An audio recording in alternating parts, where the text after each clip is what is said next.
The Vietnam War was a very mismatched conflict from the beginning, with the United States being the foremost superpower in the world at the time, and the nation of Vietnam being a third world country.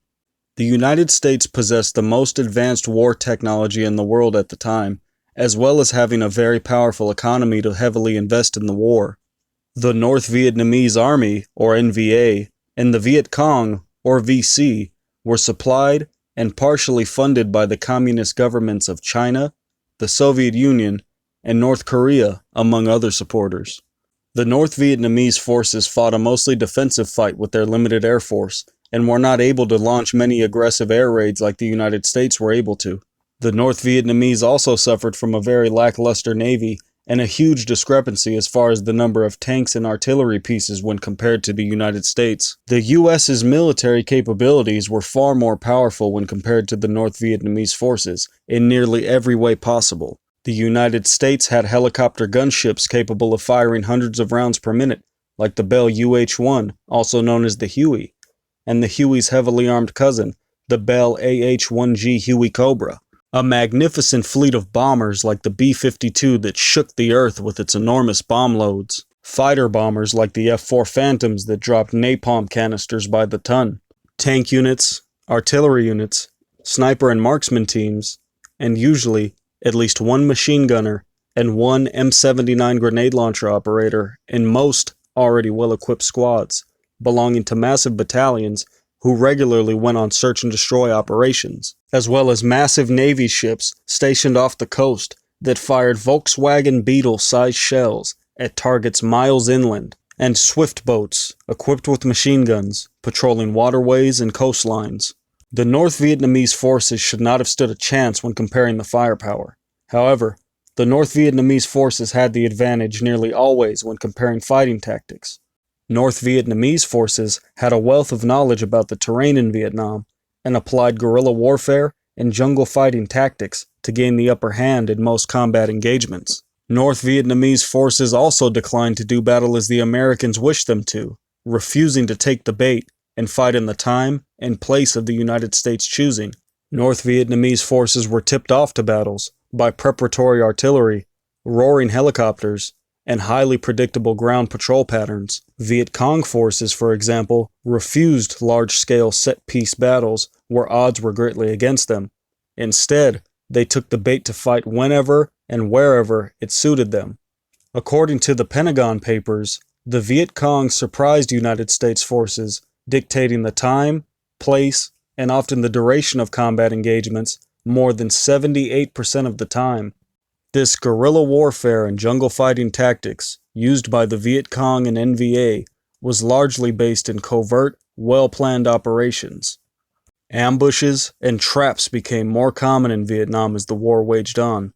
This covert guerrilla warfare was facilitated through the hundreds, if not thousands of miles of tunnel systems in Vietnam. Tunnels and tunnel systems that were either freshly excavated for the war against the United States or were from the previous French Indochina Wars that were said to have been dug 20 years prior to the Vietnam War. The Viet Cong knew these deadly tunnels even better than they knew the jungles. These tunnels were usually very well hidden, taking painstaking efforts to find, and ranged from simple one-way passages to very elaborate systems like the 75-mile Cu Chi tunnel network.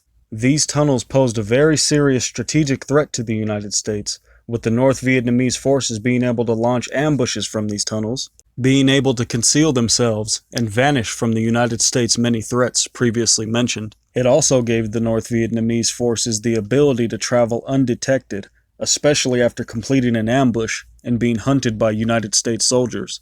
These tunnels were also very important to the North Vietnamese forces because they provided an area where the insurgency could manufacture supplies, resupply, and provide medical attention to guerrillas, all while providing a planning and staging area within easy striking distance of their targets. These tunnels were also riddled with ambush points and filled with deadly traps, punji spike pits, spear traps, and rolling punji traps that practically guaranteed the victim loss of a leg or in most cases their life. Traps rigged with explosives and poison gas were very common in the entrances of these tunnels, and even so-called sentry snake traps that featured venomous snakes being tethered by rope and left to wait for unsuspecting enemies.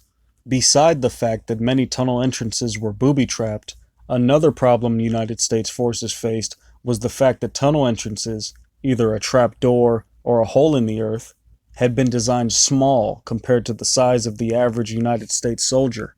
On average, United States soldiers were 5 inches taller and 43 pounds heavier than their North Vietnamese counterparts. A few tunnels even featured underwater entrances, which were sometimes the only means of accessing the tunnel. These difficult points of entry and the daunting task of clearing these complex tunnel systems posed a very unique problem to the United States. It is said that many ordinary soldiers were the first to enter these tunnels. However, most non-special operations soldiers did not want to place themselves in such consistent danger, with a few having to be directed by their commanding officers to go in, rather than volunteering to go in. And United States service dogs that were sent into the tunnels could unfortunately not avoid booby traps, and many perished being sent into the tunnels. This created the need for a select group of experts to solve the intimidating task of entering and securing the tunnels. This resulted in the formation of a group of affectionately named tunnel rats, who were volunteer specialists tasked with clearing the tunnels. It is very difficult to imagine a more frightening designation than that of the tunnel rats. Venturing into the dark, dank tunnels, knowing every step in the darkness could be their last. Most tunnels were measured at a very small 2 feet by 3 feet, requiring most tunnel rats to be very short in stature, with the majority being less than 5 foot 5 inches tall and being of skinny builds. The job of a tunnel rat also required a very special mental toughness. Tunnel rats were crouching and sometimes crawling for hours in claustrophobic darkness, expecting deadly consequences. The job also required lightning-fast reflexes with no room for hesitation, as most engagements with the VC, venomous snakes, or even scorpions occurred at hand-to-hand distances. Tunnel rats were forced to travel light in the tunnels, abandoning their technological advantages. Helmets, flak jackets, weight-bearing equipment like rucksacks, and even water canteens were too bulky to carry underground. As the war went on, and tunnel rats refined their skills and tactics, most ended up taking less and less into the tunnels with them, with some not even having the protection of a shirt or jacket. Most tunnel rats entered with a handgun, sometimes equipped with a silencer, and a flashlight. Some carried shotguns and others carried submachine guns into the tunnels. VC ambushes could be around every bend, and some intense standoffs with cornered VC lasted hours. Spiders, mosquitoes, bats, and rats also pestered already mentally exhausted soldiers. In addition to the proverbial nightmares found inside the tunnels, it was very common for a tunnel rat to encounter trap doors, tunnels leading to higher or lower levels, water wells, first aid stations, kitchens, ammunition and weapon or food stockpiles, weapons assembly factories, sleeping quarters, water barriers to protect the tunnels from gas attacks, and even bicycle generators to power the lights and medical equipment, all within the tunnels. It is also documented that a tunnel rat once discovered a missing M48 Patton tank in its entirety down inside one of the tunnel complexes. The Viet Cong also buried their dead comrades down in these tunnels, mostly to keep the Americans from estimating VC losses.